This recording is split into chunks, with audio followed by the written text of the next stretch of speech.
Obene. Unique picking on the mix. Obene. Kowane best. Obene. Kowane. Ha?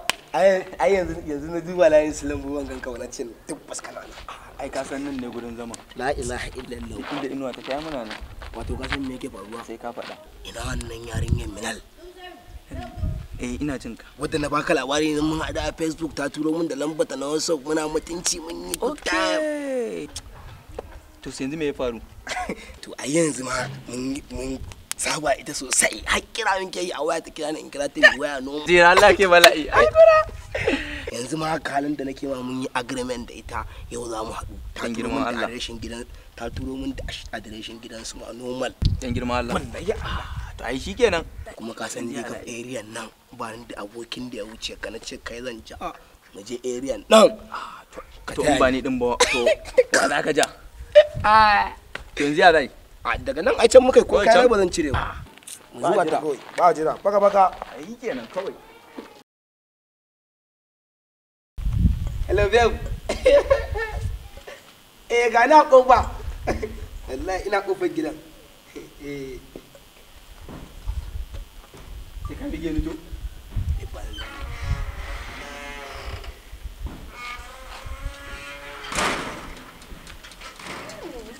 Baby. Sannu.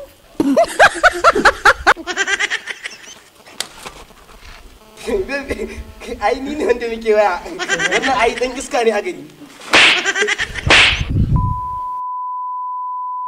Dan shegen yaran nan na fara da na san zuwa shi. Kai. Baby, zo mu tafi.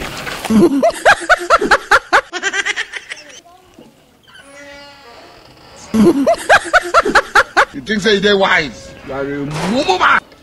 A ran tsira Allah ko awa no za a kai ina nan yaran nan ai ba zai kwana a gidan ba ran tsira Allah yana kwallaran nan. San ai na bani bashi wallahi ta kai kuma wallahi ba zan ƙara zuwa da shi ko ina.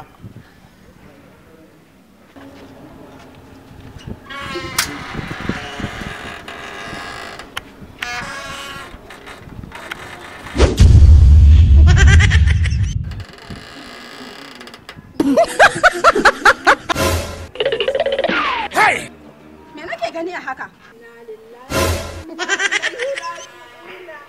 Me zan gani haka wallahi ya kace shi. Wallahi mu fito ya kashe shi. Ya kashe baba shi kenan. Ya kashe baba gashi nan wurin wannan mutumin gashi nan shine. Ya kashe baba kagan shi wallahi. Wallahi ya kashe shi ya kashe abba. Shikenan ya fasar da shi wallahi. Ayele o ibosi o. Aye dori kodo kò yé ni mọ́.